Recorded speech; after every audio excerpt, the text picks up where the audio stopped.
Jadi tidak sekedar adat budaya, tetapi ada kaitan karena adat adat beragama ya tadi itu menarik. Nah, jadi itu teman-teman. Jadi memang kalau keempat itu sangat sangat erat kaitannya dengan tadi itu dari segi politik, namun politik yang mencerdaskan tentunya ya.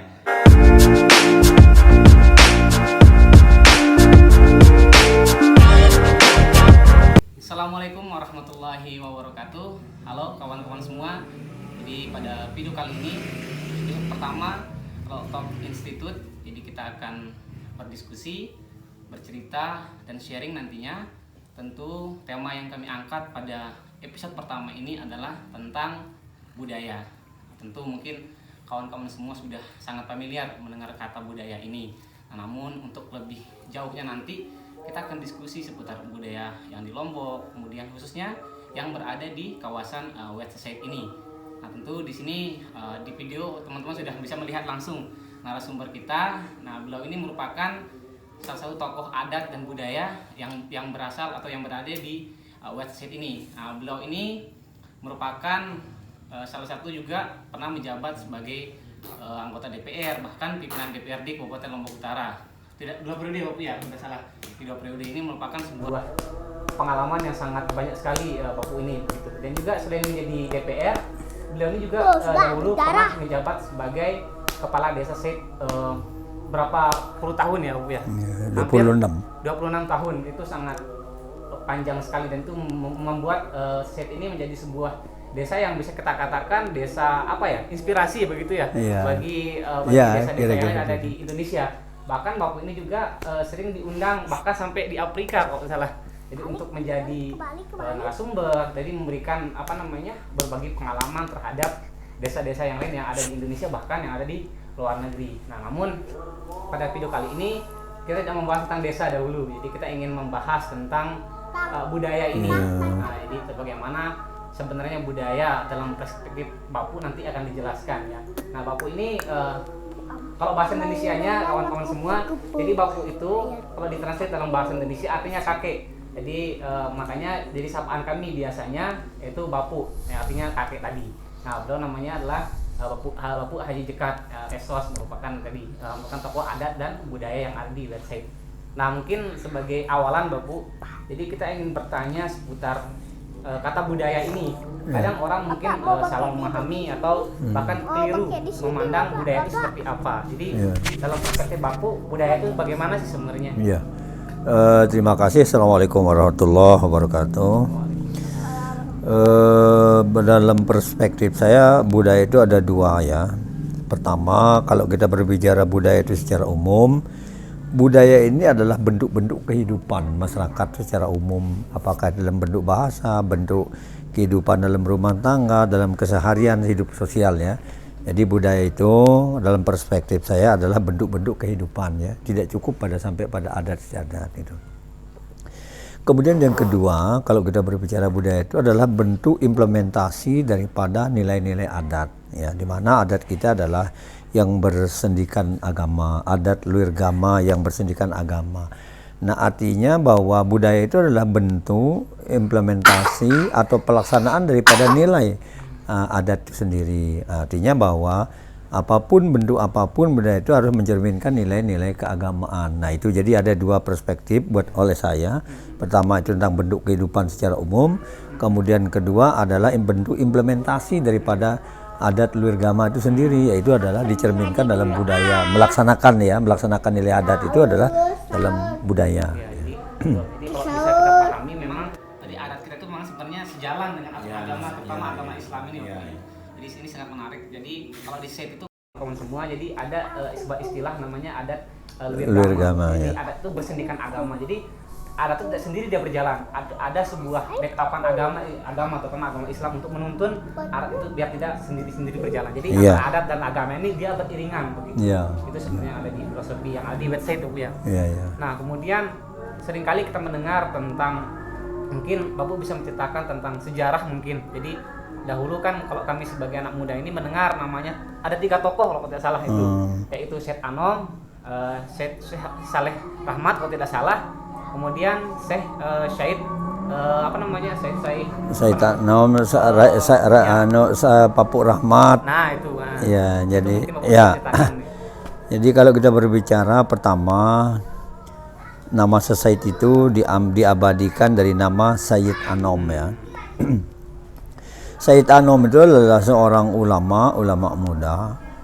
Sayyid itu kan orang yang berpredikat punya memiliki kemampuan agama tinggi.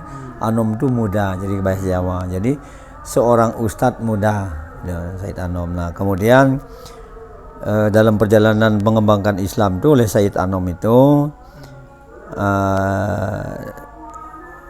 dijadikan pakem itu ada 3. Pertama kalimat syahadat, sholat dan puasa itu. Nah, sedangkan yang 2 zakat dan haji, bahasa kita di sini namanya wajib lamun apabila mampu gitu ya. Nah, sehingga yang dimatangkan itu ada 3 itu, kalimat syahadat, sholat dan puasa.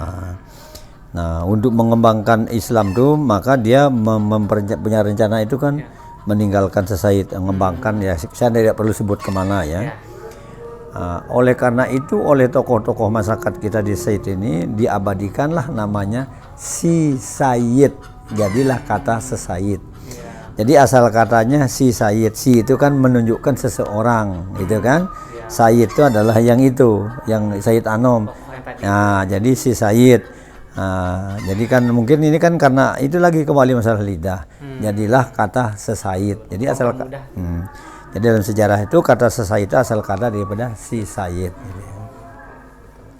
Nah, tadi ada dua tokoh lagi. Nah, Syed Rahmat itu yang membedakan Ya. Syed Anom apa? Said Rahmat itu di era bukan setelah ya. Itu di era Wali Songo. Nah, maka kalau kita gali sejarah Wali Songo, kalau di sini itu disebut namanya Papuk Rahmat. Oh, Papuk Rahmat. Papuk Rahmat ini kan kita orang Lombok kan. Nah, maka kalau dikaitkan dengan Sunan Ampel, dia Raden Rahmat kalau di Sunan Ampel itu. Nah, tapi kita di sini Papuk itu ya. Nah, karena kita tidak menggunakan Raden dan sebagainya, maka Papuk tapi adalah orang yang dianggap tertua itu. Nah, artinya setidak-tidaknya ajaran Wali Songo, ajaran Raden Rahmat yang di Jawa itu itulah memberikan mempengaruhi juga tentang adat budaya dan kita beragama di Said yang namanya Papuk Rahmat gitu ya. Nah, kemudian ada beberapa tadi itu Said Rahmat Said Anom, Raden Rahmat, Papuk Rahmat. Nah, kemudian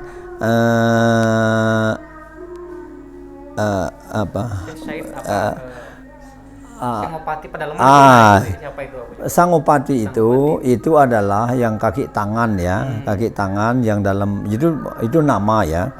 Nama pada saat-saat tertentu, misalnya dia lagi menghadapi perseteruan misalnya, maka namanya Sangopati. Yang dipanggil oleh kita, kalau di Jawa kan Sangopati, tapi kita panggil di sini namanya Titik Pati. Titik Pati. Nah, kemudian ada nanti dalam dia menyebarkan Islam itu kan sudah ditinggal oleh Said Anom itu kan, artinya kan ada yang meninggal kader-kader gitu. Pada saat menyebarkan Islam itu namanya titik sera. Jadi sera itu bahasa kita itu kayak gini, kayak kita buat amparan bibit gitu. Jadi sera gitu, jadi gini. Itu ya. Jadi dia ketika dia nama Titik Pati itu menghadapi jadi gelombang apa mungkin dalam sejarah perjuangan agama Islam dan sebagainya itu, makanya namanya dia Titik Pati. Pati itu kan mati. Titik itu orang tua. Jadi dia sanggup mati membela kebenaran. Nah, kemudian ketika dia menjadi pendakwah dia namanya Titik Sera. Itu ya. Nah, kemudian yang ketiga tadi itu yang tertulis di pedoman namanya ini kumpulan doa ya, pedoman itu namanya itu juga itu Lebay Sri Haji Kiai ya. Lebay Sri Haji namanya yang tercantum di sana di pedoman itu juga bagian daripada kelanjutan daripada para dai-dai yang menjalankan Islam di sini. Ada setelah Said Anom, ada namanya Titik Pati, ada namanya Papuk Rahmat, kemudian itu namanya Lebay Sri Haji. Jadi Lebay Sri Haji itulah itu ditulis oleh Lebay Sri Haji gitu ya. Lebay itu menurut bahasa Melayu itu adalah kiai gitu ya. Ya, jadi itu seperti itu. Jadi itu yang 3 tadi itu. Berarti kalau kita bisa tarik ke belakang, berarti asal yang pertama kali pondasi awal tokoh itu adalah Said Anom. Said Anom ya, yang membawa. Said Anom dulu. Nah juga ini juga saya pernah dengar bahwa kemunculan Syed Anom ini unik begitu Bapak. Iya. Jadi itu bagaimana katanya sebuah labu apa itu dulu berapa 9 hari 9 malam atau bagaimana ceritanya itu Pak? Nah ini kan apa boleh dikatakan mitos, tapi semua dari generasi ke generasi sama diceritakan. Bilang saja mitos ya, kita tidak berani mengatakan pasti. Jadi memang dulu itu kan sebelum Islam ada di sini ini kan Islam namanya Islam Jelma Ireng. Artinya Islam belum ada petunjuk. Jadi Islam, agama Islam ya, Islam Jelma Ireng. Jelma itu bahasa itu kan lahir, Ireng itu gelap. Jadi Islam itu ada dalam keadaan gelap. Artinya baru hanya tauhid. Nah, setelah ada Islam terang istilah dibawa oleh Syed Anom itu, barulah dia menjadi Islam terang gitu. Artinya sudah ada petunjuk. Sebelum ada Syed Anom itu, dia sudah punya tauhid. Dia punya keyakinan bahwa Allah itu ada yang disebut dengan nama Islam Jelma Ireng gitu. Nah, berkaitan dengan itu memang, tapi ini kembali mitos ya, jangan jadi ketika itu mau muncul Syed Anom itu ya namanya ya ini kan Allah punya kuasa, kita tidak menyebut siapa. Jadi memang mungkin para wali itu Allah itu menunjuk para walinya itu dengan segala macam cara. Nah, konon menurut orang tua itu kan dalam bentuk sonda, marak sonda gitu labu tuh. Dia berguling sana sini gitu ya dari sebelum ada masjid ya kan di tempat masjid. Ini mungkin ini juga sebuah petunjuk. Keliling sana keliling. Nah pada suatu ketika muncul cahaya biru meletus, keluarlah manusia itu. Nah mungkin ini kan sebuah petunjuk. Jadi bukan dia anak siapa, tapi mungkin ini kan anak wali kan, dia diutus oleh Allah itu dengan caranya. Nah, maka dia itu besar itu ternyata cepat besar gitu. Makanya namanya Mak Bele dia panggilannya. Ya karena dia cepat besar gitulah, lain daripada yang lain gitu. Makanya Mak Bele. Nah, maka karena dia punya ilmu agama tinggi, maka disebutlah namanya Syed Anom gitu. Karena dia punya ilmu agama gitu ya. Mungkin dia diutus gitu kan oleh Allah itu melalui dengan perantara kan gitu kan. Nah, ini yang saya katakan mitos ya. Karena kalau kita bicara secara logika kan tidak masuk akal, tetapi kenyataan seperti itulah ya. Nah, berarti antara Syed Anom dan Mak Bele itu satu orang. Hanya predikatnya Mak Bele karena cepat besar. Ya. Bahasa kita. Amak itu kita, bahasa kita. Bele besar. Jadi amak kakek yang besar, cepat besar kira-kira seperti itulah. Ya. Nah, terkait dengan tadi juga terkait dengan yang kita katakan tadi itu tentang masjid dan kampung itu ada di era Syed Anom atau Syekh Rahmat atau Senopati itu Bu. Itu era siapa itu? Ya. Ada masjid. Jadi kalau masjid kampung ini kan yang pertama sebelum masjid. Jadi kampung ini tempat pusat. Jadi keyakinan nenek moyang kita itu ada dua pasang manusia itu di situ pertama di kampung itu. Jadi namanya kalau perempuan tuh ya dua itu Rapikah, Rapiah, Jumanah, Daman. Jadi dua pasang manusia, Jumanah sama Daman itu laki-laki. Rapikah, Rapiah itu perempuan. Nah, apakah dia suami istri dan sebagainya terlepas dari itu, tapi disitulah pertama ada manusia. Kemudian karena dulu mungkin ya dalam sejarah kan meletus Rinjani ini kan dulu tahun 1258. Ya bisa saja manusia sebelumnya itu banyak tapi habis. Maka generasi kedua manusia itu disitulah ada namanya Rapikah, Rapiah, Daman itu yang ada di tanah kampung itu. Makanya oleh kita dijadikan namanya pusat gumi. Ya. Pusat gumi itu karena memang ya itu tempat kita pertama. Nah kemudian berkembang manusia, disitulah tempat menerima agama itu pertama. Setelah kedatangan Syed Anom itu diterimalah oleh para demung-demung itu ya, agama itu.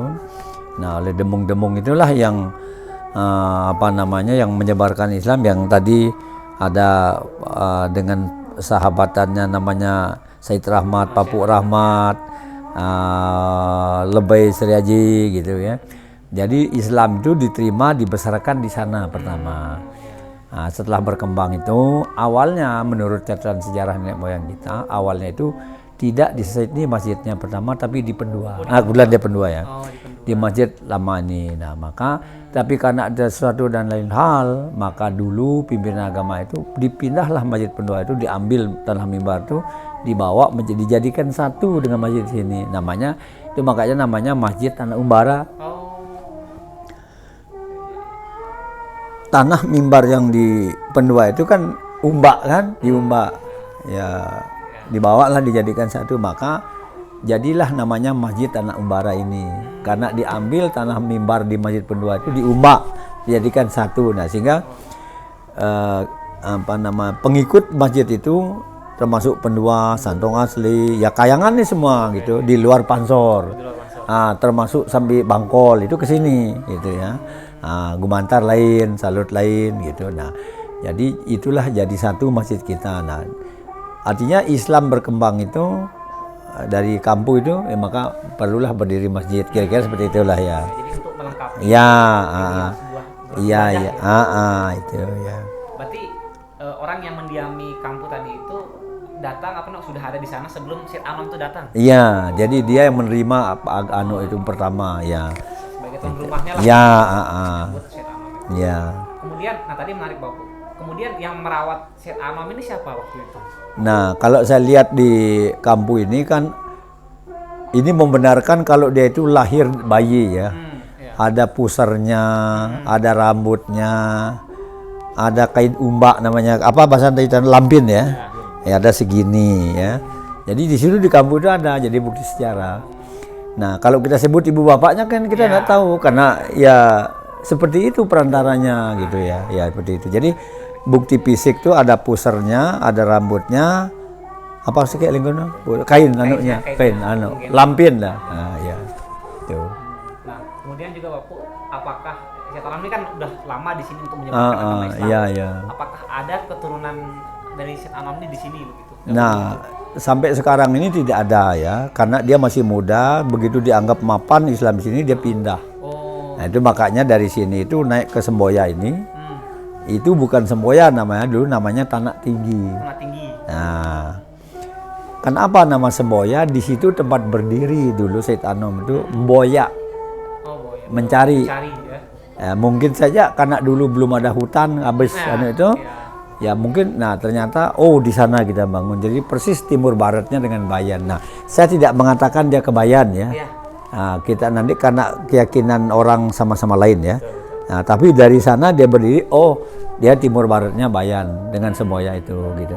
Jadi dia tidak punya keturunan di sini. Yang punya keturunan itu adalah para apa istilahnya, mungkin yang para pelanjut gitu ya. Karena dia anak muda, dia meninggalkan gitu. Meninggal. Tidak ada ya. Tidak ada ya. Iya. Iya. Itu yang banyak orang salah pemahaman, dikiranya saya keturunan, enggak, bukan. Berarti bukan terahnya, bahasa kita tuh bukan terahnya. Bukan. Jadi dia kan dari, kalau menurut orang tua itu kan ada dua disebutnya. Dari orang tua bilang tuh dari Baghdad, karena Baghdad kan. Baghdad ya. Nah. Hadramaut.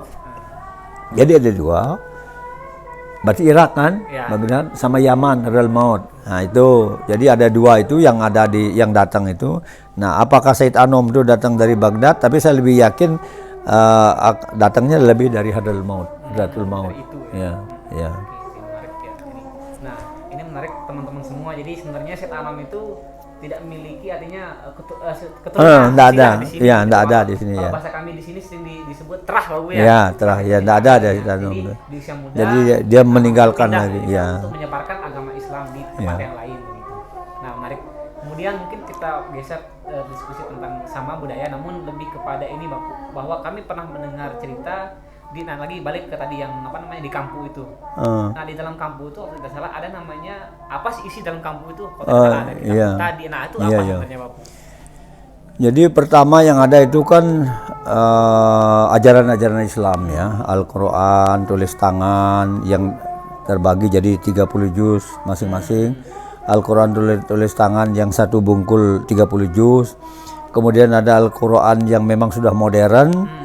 Nah, tapi ini modernnya ini karena zaman balok saya, artinya di atas ya mungkin berapa ratus tahun yang lalu itu, zaman balok saya, di atas balok saya jadi penghulu itu sudah nerima itu Al-Quran modern itu, artinya sudah cetakan, artinya udah tua juga. Nah, sehingga kami punya keyakinan waktu itu punya semacam ya mungkin juga namanya mitos apa. Karena dulu kan tidak ada istilah ikro, jadi semua belajar mengaji ini harus pakai yang besar itu dulu gitu, punya keyakinan jadi cepat bisa gitu. Nah, sehingga sekarang karena dia itu tulisan tua, jadi kita simpan di sana, kan banyak duplikat kan Al-Quran. Nah kemudian yang ada kedua, ada piagam sana namanya Kontara, tentang ada juga tentang silsilah. Di samping Muhtadi itu memang ada nama silsilah.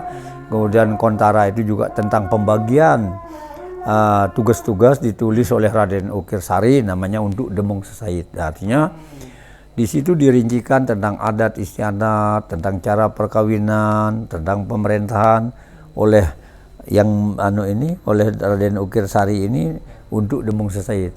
Nah, artinya diberikan otonomi tersendiri Sesaid itu. Makanya kita tidak sama dengan Bayan, tapi satu hubungan emosional dengan Bayan gitu. Bayan diteki, kita harus merasa diteki. Nah, Sesaid diteki, Bayan harus merasa diteki karena hanya perbedaan teritorial itu. Nah, kemudian ada yang tadi itu Kontara itu ada disebut di Kontara itu ada lima lokus-lokus adat terbesar di Pulau Lombok. Disebut 4 ya. 1 disebut di situ ada koma, ada titik Sesaid Bayan 1, Sokong, Pejanggi, Selaparang. Jadi ada 4 yang di Pulau Lombok ini lokus adat terbesar itu gitu ya. Nah, kalaupun ada di tempat lain ya saya tidak tahu, tapi yang jelas di piagam kita itu di Kontara itu bunyinya itu Sesaid Bayan, artinya 1 kita itu kan, karena tadi itu hubungan emosional kita 1, hanya pelaksanaan mungkin bisa beda. Nah, disebut Sesaid Bayan, artinya Sesaid Bayan, 2 Sokong, 3 Pejanggi, 4 Selaparang. Itu disebut di situ semuanya. Nah, kemudian di Muhtadi, Muhtadi itu tentang silsilah siapa manusia yang pertama. Itu ya artinya yang penguasa pertama namanya Mantri Solor. Setelah itu baru turun ke si A, B, C dan sebagainya. Saya tidak ngapal semua itu. Yang jelas Muhtadi itu tentang silsilah keturunan orang Sesaid gitu ya. Itu anaknya. Nah, tadi menarik yang terakhir tadi silsilah itu, apakah ada tidak waktu di mana itu biasanya itu kembali dibuka atau dipelajari oleh para keturunannya yang silsilah itu? Itu enggak ada larangan, kapan saja bisa ya. Nah, cuma kan kadang-kadang kan waktu yang kadang-kadang saya kan tetap ingin membuka, karena itu bukan barang rahasia lagi, harus generasi ini tahu. Tidak boleh kalau dulu, dan kita pahami juga orang harus karena situasi politik ya. Jadi sekarang ini sudah di era keterbukaan, sudah tidak ada cuma tetap kita jaga kelestariannya kan gitu kan. Itu. Nah, itu teman-teman terkait dengan sedikit bagaimana sejarah ya, bisa dibilang bagaimana tokoh-tokoh leluhur kami ya, di Syed Anom dan lain sebagainya tadi. Nah, mungkin juga Pak Pu, kalau tidak salah yang penerus dari Syed Anom dan lain itu adalah Toloka 4 itu. Nah, Toloka 4 ini sebenarnya itu ada di era siapa dibentuk Toloka 4 ini? Apakah era modern ini atau dahulu sebenarnya? Dari sejak adanya Islam di sini, karena itu anutan ya. Karena Toloka 4 adalah anutan sahabat Rasul 4 gitu ya. Jadi kalau itu makanya, tapi kan ini juga politik kan. Tidak serta-merta harus disebut bahwa ini menganut sistem persahabatan sahabat Nabi, tapi itu politik disebutlah dalam bentuk adat tradisi Toloka 4. Nah, tetapi terjemahannya dari hati ke hati, dari mulut ke mulut, dari keluarga ke keluarga itu bahwa Toloka 4 itu adalah bentuk daripada pencerminan daripada sahabat Nabi itu 4. Bahkan lebih mendalam lagi, sahabat Allah itu 4 katanya kan. Nah itu tapi tidak usah kita baca itu. Nah seperti itu. Jadi tidak sekedar adat budaya, tetapi ada kaitan karena adat luhur agama kita sih. Ya, tadi itu menarik. Nah, jadi itu teman-teman. Jadi memang Toloka 4 itu sangat sangat erat kaitannya dengan tadi, baik itu dari segi politik, namun politik yang mencerdaskan. Toloka 4 ini baik cerminan sahabat Nabi, dan tadi mungkin terlalu berat kalau sahabat Allah yang mampu nanti sebagai ini belum saatnya, tapi pada waktu nanti kita akan Nah, mungkin bisa dijelaskan sedikit Pak Pu terkait dengan, memang mungkin teman-teman dengar juga tentang ya fungsi singkat lah dari Toloka 4 ini. Adakah batasan-batasan fungsinya juga Bu? Jadinya si A dan si B mengambil ini fungsi saya. Nah, Toloka 4 itu ada 4 ya.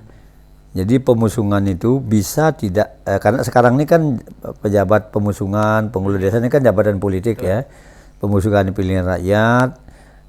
Kalau dulu kan karena semata-mata adat, penghulu juga ditunjuk cara adat. Nah, pemusungan itu dia adalah simbol daripada Taulo keempat adalah simbol daripada 4 sahabat Nabi. Fungsi pertama pemusungan sebagai kepala pemerintahan, kan apa dia duduk di pojok sebelah timur itu melambangkan seperti sinar matahari. Artinya pemerintah itu harus adil. Hatta dia dalam apa gua sepanjang sinar itu bisa disinari, wajib disinari. Artinya adil, itu pemerintah. Kemudian penghulu, tadi pemusungan itu pakai pakaian merah. Merah warna. Nanti kalau ada waktu maghrib, habis maghrib boleh dilanjut. Mungkin agak panjang saya kasih. Kemudian ini terakhir dulu ya. Kemudian penghulu Bucu Dayabat itu kenapa pakai putih? Karena dia adalah agama, melambangkan kesucian kalau pakai putih. Kemudian kan pakai putih itu kan? Nanti mungkin saya ceritakan nanti sampai kenapa harus ngelat dan sebagainya. Nanti saya kasih supaya lebih paham ya. Nah, karena dia agama, dia mencerminkan agama, maka sepakat kita agama ini adalah melambangkan kesucian. Kemudian Mangkubumi pakai warna biru, ibarat tanaman itu tumbuh subur, ibarat tanaman. Kemudian Cintaka itu ya warna kuning, ibarat padi itu sudah menguning menghasilkan. Nah, jadi itu 4 itu, pertama pemerintah, pemusungan itu, kedua agamanya, kemudian dari sisi ekonomi, Mangkubumi itu melambangkan kesuburan. Sehingga dia tugas fungsinya itu kalau mau cocok tanam kapan, Mangkubumi yang punya pemikiran, undang Taulo keempat. Cintaka tentang ekonomi. Nah, ini terakhir saya kasih gambaran ya. Nabi sahabatnya 4 itu Umar, Utsman, Ali, Abu Bakar katanya. Jadi tidak rahasia kan? Nah, itulah caranya yang sering saya katakan bahwa orang-orang tua kita itu dengan budaya itu dia berpolitik. Nah, maka kalau saya berkesimpulan politik budaya nenek moyang itu inilah dia hasilnya. Jadi agama yang dulunya mungkin banyak orang yang tidak suka dengan Islam, tapi dengan politik agamanya Islam bisa langgeng. Contoh, kenapa kita harus menggamelan maulid dan sebagainya. Ini kan bagian daripada kita mempertahankan agama Islam, tapi dalam bentuk-bentuk politik secara budaya gitu. Nanti mungkin saya maghrib dulu ya. Nanti